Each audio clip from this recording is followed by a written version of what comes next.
Hi, good afternoon everyone. I'm here again, Wide Open Transit Farm.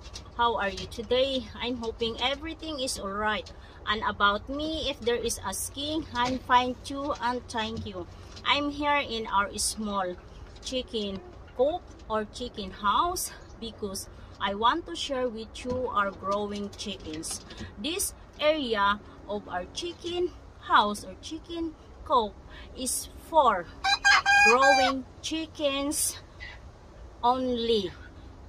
If we had or if we can sue from our egg incubator, if there was a chicks hatching from egg incubator, we was bringing or we was putting in this chicken coop to lead to growing up the chicks from the egg hatchings.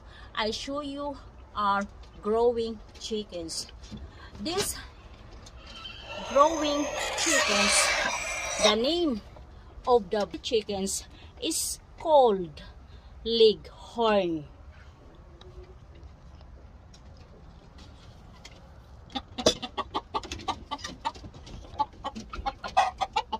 We have pure Leghorn and we have mixed Leghorn mixed in the other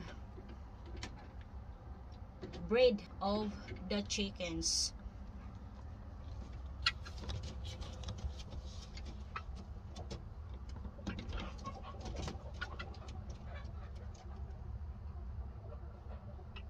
They are growing faster and growing healthy too.